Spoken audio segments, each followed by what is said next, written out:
എൻ്റെ ഇരിക്കുന്ന പമ്പരം കണ്ടോ? ഇതുകൊണ്ടൊക്കെ ഒരു അടിപൊളി പമ്പരം ഉണ്ടാക്കുന്നത് എങ്ങനെയാണെന്ന് നോക്കിയാലോ. നമുക്ക് ആദ്യം തന്നെ നമുക്ക് സ്റ്റിക്ക് എടുത്തിട്ട് അതിനകത്തോട്ട് ഈ കുഞ്ഞി മോട്ടർ വേലു സൈഡിലോട്ട് ഒട്ടിച്ചു കൊടുക്കും. ഇതിൻ്റെ നേരെ ഓപ്പോസിറ്റ് സൈഡ് നമുക്ക് ഈ ബാറ്ററിയോട് ഒട്ടിച്ചു കൊടുക്കാം. എന്നിട്ട് ഇതിൻ്റെ രണ്ടിൻ്റെ ഇടയിലോട്ട് നമുക്ക് സ്വിച്ച് കൂടെ വെച്ച് കൊടുക്കാം. എന്നിട്ട് ഒരു വയർ നമുക്ക് നേരിട്ട് ബാറ്ററിയിൽ നിന്ന് മോട്ടറിലോട്ട് കണക്ഷൻ കൊടുക്കാം. അടുത്തൊരു വയർ എടുത്തിട്ട് നമുക്ക് സ്വിച്ച് വഴി മോട്ടറിലോട്ട് കണക്ഷൻ കൊണ്ടുപോകാം. അങ്ങനെ നമ്മൾ കണക്ഷൻ എല്ലാം കൊടുത്തെടുത്തിട്ടുണ്ട്. ഇനി ഈ മോട്ടറിൻ്റെ ഷാഫിലോട്ട് നമുക്കൊരു ഫാനിൻ്റെ ലീഫ് വെച്ച് കൊടുക്കാം.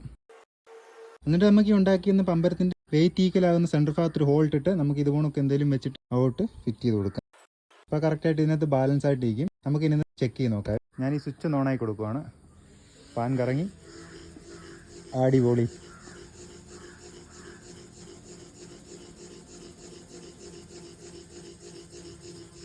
ഇങ്ങനെ വെച്ച് നോക്കിയാലോ, ഇങ്ങനെയും കറങ്ങുന്നുണ്ട് കേട്ടോ. നോക്കി.